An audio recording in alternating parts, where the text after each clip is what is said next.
Добыть трофей снежного барана – непростая задача даже для опытного охотника. Ареал этого уникального, невероятно выносливого животного рассредоточен по огромной территории востока нашей страны и значительно удален от цивилизации.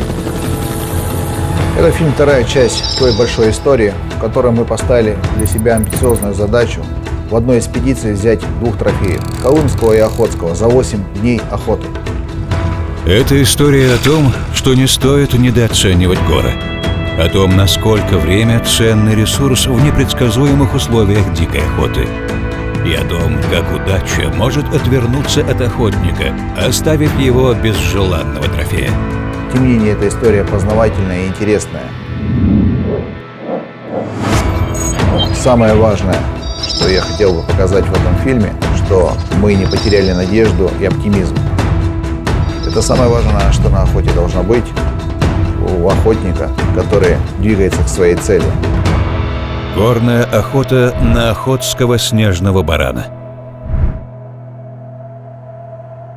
Мы долго думали, нужно ли показывать охоту без выстрела. Но в любом случае это охота. И я считаю, что она состоялась, так как 3 шанса взять трофей охотского барана у нас были.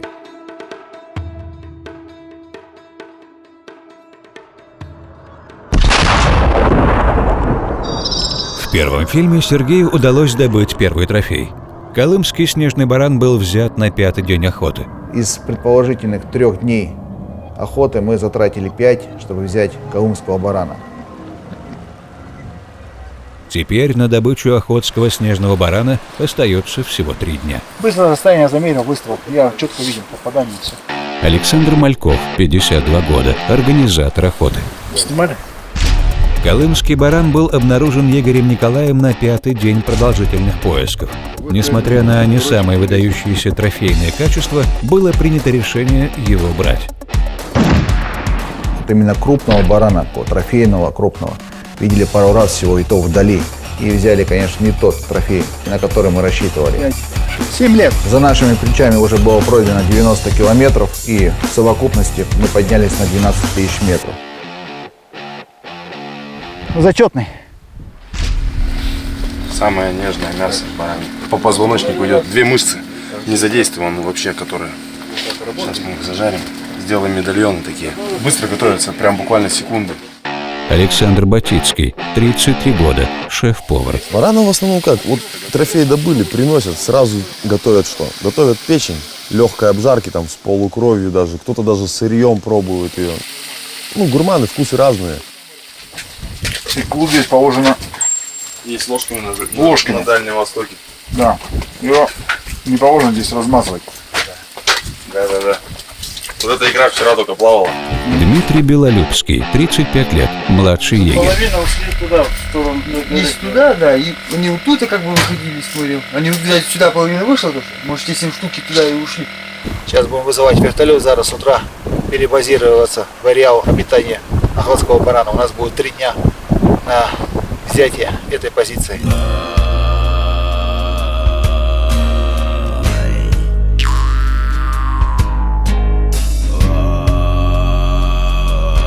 На следующее утро команда готовилась к переброске в ареал обитания охотского снежного барана. Вертолет был к намеченным 11 часам.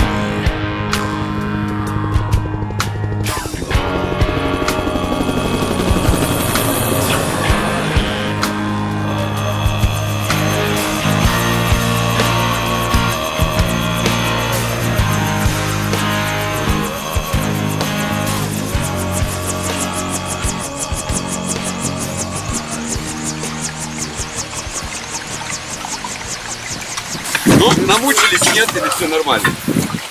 Намучились, все нормально. Нормально? Кольцов Виталий Юрьевич, командир летной команды. Не, ну я понял так, что зачетный есть. Есть, да? Это все входит, как говорят, в стоимость. Хотите, выше, ниже. Да. За 5 дней охотники видели множество снежных баранов. Абсолютное большинство всех увиденных – самки с детенышами и молодые самцы 3-5 лет. Все-таки было предположение то, что вертолет для них был определенной опасностью, все-таки крупные бараны уходили. Опытный пилот подтвердил, что во время снижения лопасти вертолета действительно создают мощные воздушные удары, отражающиеся от гор и гремящие на десятки сотен метров. Это могло напугать осторожных старых самцов. В течение 10 минут был разработан план предстоящей заброски с условием создания минимального шума.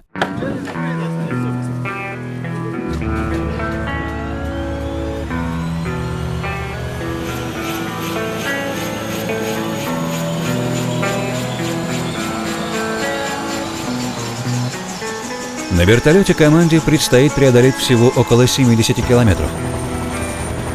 Несмотря на это незначительное расстояние, горы в Охотском районе разительно отличаются от магаданских.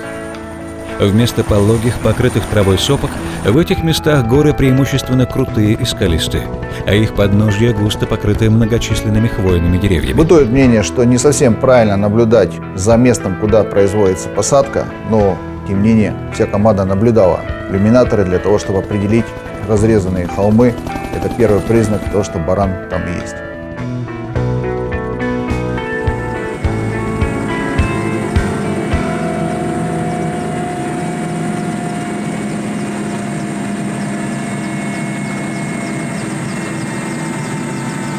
Поражало, конечно, мастерство Виталия Юрьевича.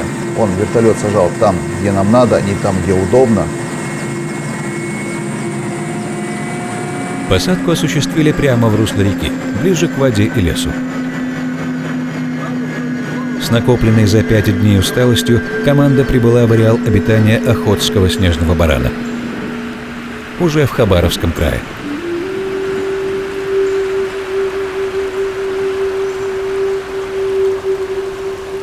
Мы будем иметь в ближайшее время и воду, и дрова, что очень важно для жизнедеятельности лагеря. Но я не знаю пока. Водичка это. Время покажет. Про баранов ты не знаешь. Надо дров помочь. Да.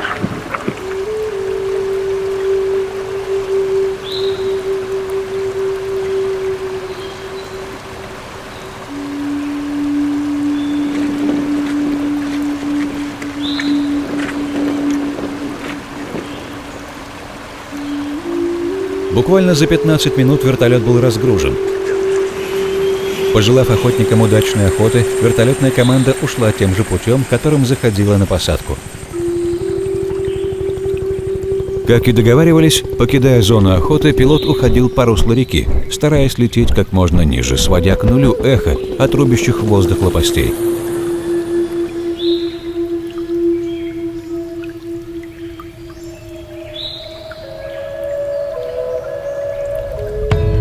Команда принялась разбивать лагерь. Параллельно егеря обследовали в бинокле окружающие горы. Было всего лишь 2 часа дня, и команда имела достаточно времени, чтобы сделать подход, если необходимый баран будет обнаружен. Буквально за 10 минут Дмитрий нам сообщил, что на вершине горы есть 2 интересных экземпляра барана. Один лежит, другой стоит. Расстояние где-то 3,5 километра. 4. Да, нормально. Да, вот этот, который лежит, Лучина. Он как бык, да. Походу одинаковый. Ай-яй-яй! Ой, простите, пожалуйста. Собираемся, идем. 600 метров подъем. Предложение подняться, по гребню пройти, там лежит 2 барана. Довольно уникальный баран. Рога не закручивается, как у быка в бок уходит. Посмотрим.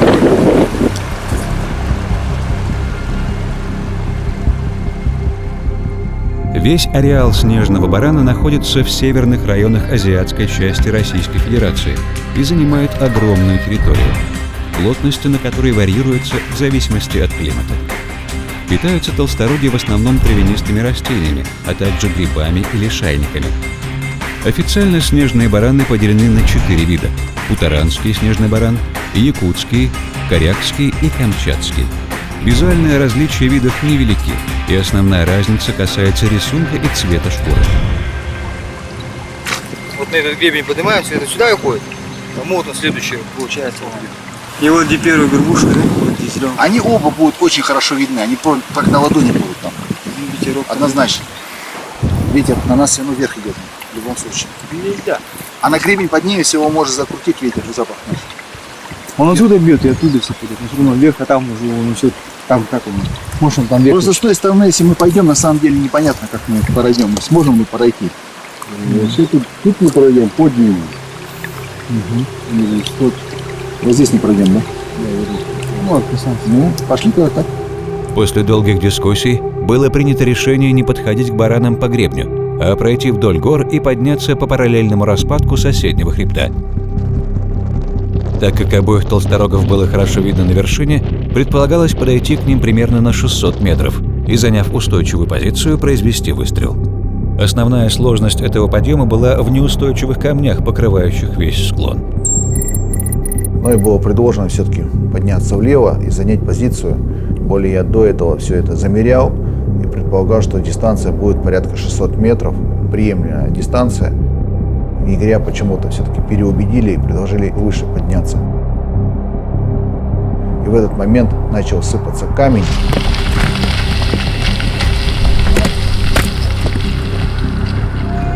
Когда мы вышли уже на позицию, естественно, их там не было, хотя дистанция уже была 300 метров.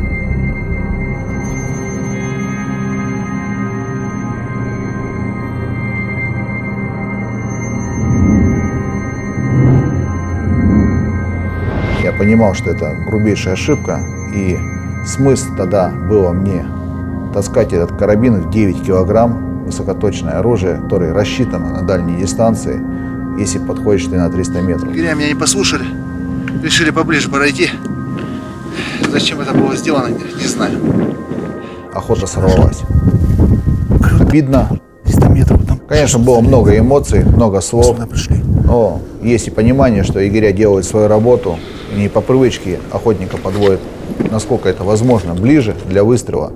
Это 200-300 метров. Это уже выработано, видать, годами. Егеря были уверены, что баранов напугал не посыпавшийся камень. Николай и Дмитрий единодушно предположили, что животные перевалили за хребет на вечернее пастбище.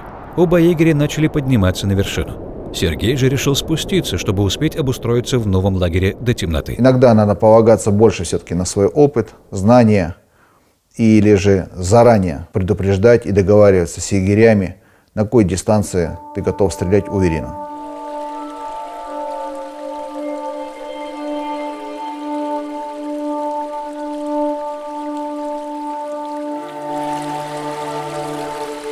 Когда уже понимаешь, что уже близко к лагерю, остается дойти там час-два, ты позволяешь себе попить воды, удалить эту жажду, что ни в коем случае нельзя делать в середине подхода, потому что ноги становятся ватными, суставы вылетают, и продолжать охоту – двойная нагрузка на организм.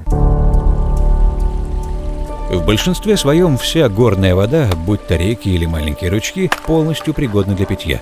Но, тем не менее, Сергей всякий раз после ее употребления целиком съедает целый лимон. Лимон является сильнейшим природным антисептиком и нейтрализует любую заразу, попавшую в организм.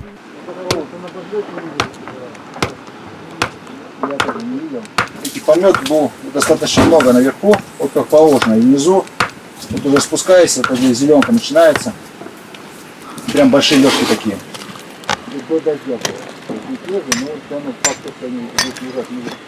Бараны надо, бараны. Трофейные.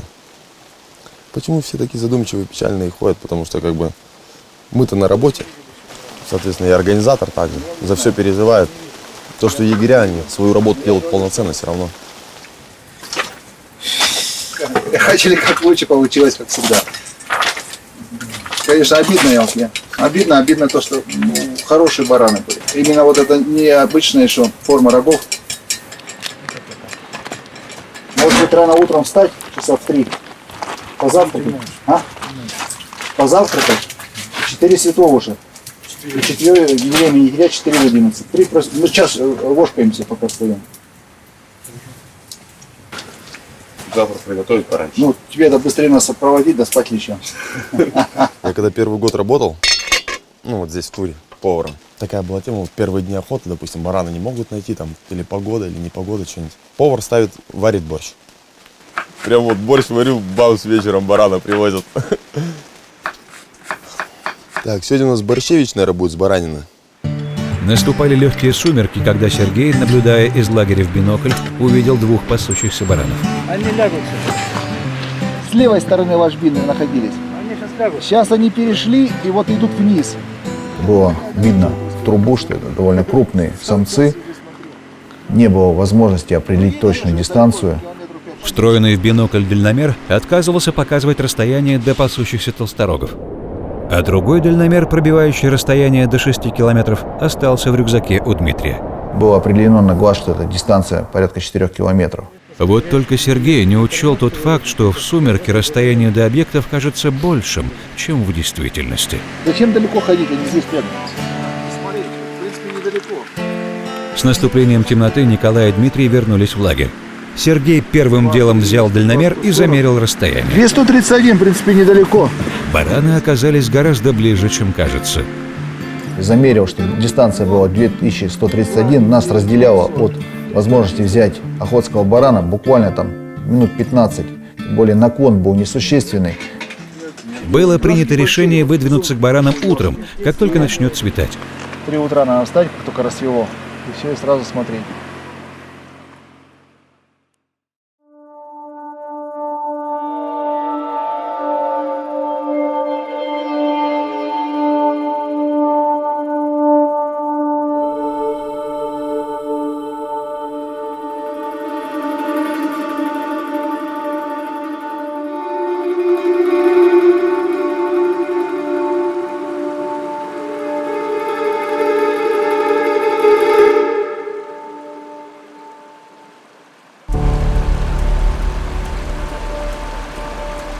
Второй день охоты на охотского барана. Вчера был солнечный день, шанс не реализовали. Сегодня второй день. Сами видите, туманный только. И завтра завершающий день. Вертолет надо сейчас угадать, когда он заберет нас. В такую погоду.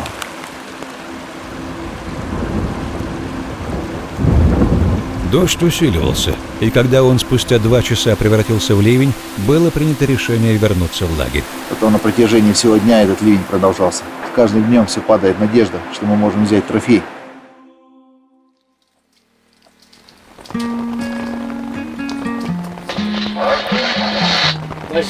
Несмотря на непогоду, один из егерей весь этот день провел в горах. Коля, база на связи. Николай во что бы то ни стало решил разыскать трофейного барана. Время от времени он выходил на связь, сообщая, что наблюдает несколько групп, но больших рогачей в них нет. Вот еще один день пошел. Да. Был бы зверь, сейчас уже мясо было, жарилось бы. Сейчас завтра может быть, может повезет. Наверное, крайний день. После таких вот был в прошлом году. Прям вот 10 дней на 9-й день. Все, вот они приходят, завтра улетают. Там женщина. Да, там 30 килограмм весит. Ружье такое. Идет оно мне по пяткам. Тын-тын-тын. Это нонсенс женщина на охоте. У женщин же в доме всегда есть такая комната, где можно чем угодно заниматься. Хочешь мой посуду, хочешь готовь, да?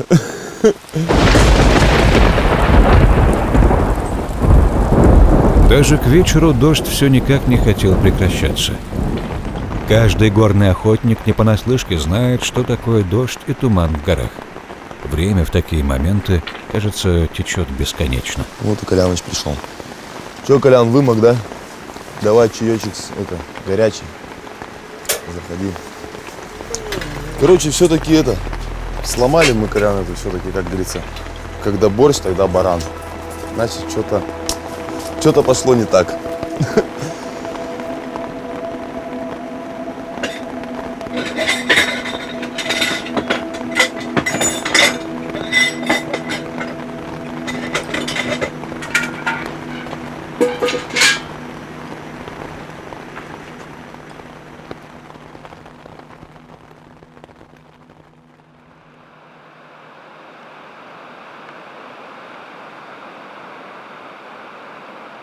Наступил последний день охоты. Несмотря на висящий в горах туман, охотники выдвинулись на поиски снежных баранов.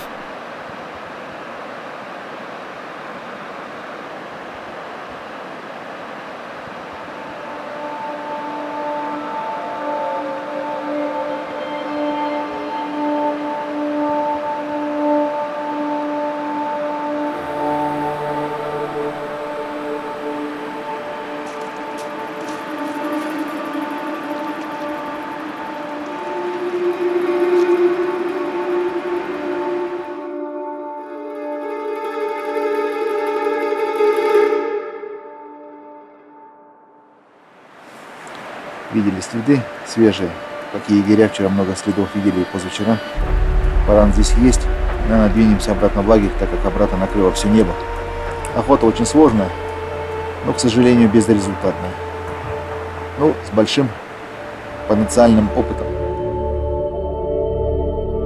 К обеду туман полностью исчез. Видимость стала практически стопроцентная. Приняли решение, что все-таки продвинуться дальше, подняться на высокую сопку и оттуда обследовать все окрестности. Самая главная ошибка, с которой рано или поздно сталкиваются все амбициозные охотники, это переоценка своих возможностей и охотничьей удачи. 8 запланированных на охоту дней может оказаться недостаточно для добычи 2 достойных трофеев. Особенно на таких сложных пеших охотах. Шел уже 8-й день экспедиции. Более 120 преодоленных километров давали о себе знать. Поднялись на высокую точку, одну из высоких. Один цирк, второй цирк и схождение. Больших рогачей никак не удавалось обнаружить. Несмотря на это, места здесь были идеальными для обитания снежного барана. Об этом свидетельствовало не только множество пустующих лежек, но и гуляющие то тут, то там самки с детенышами. Хорошо лежат. Спустя около часа наблюдений на связь вышел Александр. Он сообщил, что у Дмитрия есть хорошие новости. Дмитрий сообщил по рации Александру, что наблюдает 4 барана, которые представляют интерес как трофейные. Было принято решение выдвинуться в сторону Дмитрия через лагерь, для того, чтобы пообедать и набраться сил перед финальным броском. —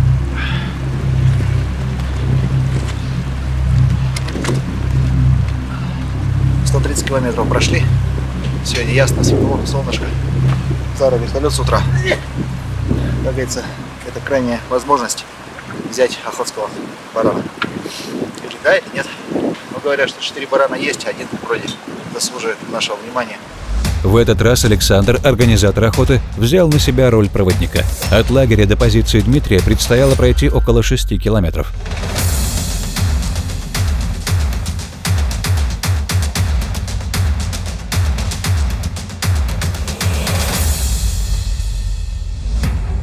Александр вывел охотника к позиции Дмитрия менее чем за 2 часа. Бугрочек маленький, вот наверху. Они то там вылезет, то вот здесь вот. Недалеко не уходит, 4 штуки. Вот один из них, прям получается, рога, вот так вот, кончики выходят. Ну, это на гребне или нет? Да, на гребне. Прям на гребне. Они то туда, то сюда. Я вот думаю, это, на гребне. Они туда-сюда гуляют. Тут сейчас покажи.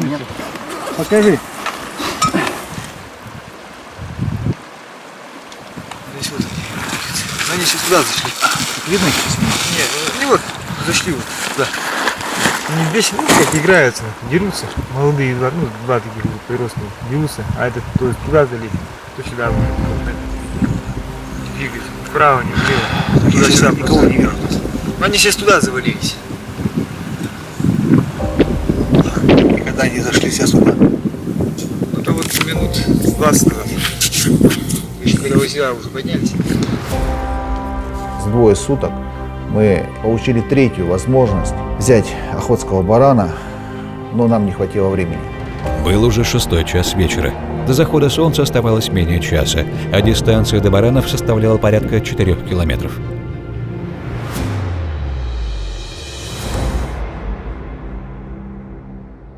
Даже возвращаясь к лагерю, охотники продолжали наблюдать группы толсторогов из самок и ягнят. Но ни единого трофейного взрослого самца среди них не было.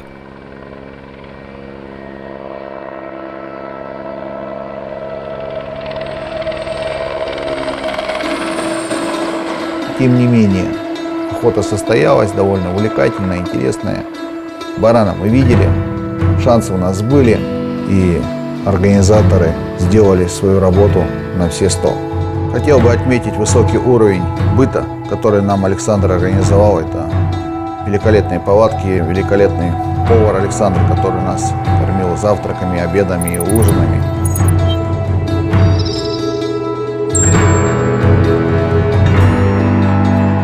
Было предложение Александра продлить еще на день, на два нашу экспедицию, но, к сожалению, мы это себе позволить не могли, так как через 5 дней предстояла следующая экспедиция на Коряцкую Чукотского барана.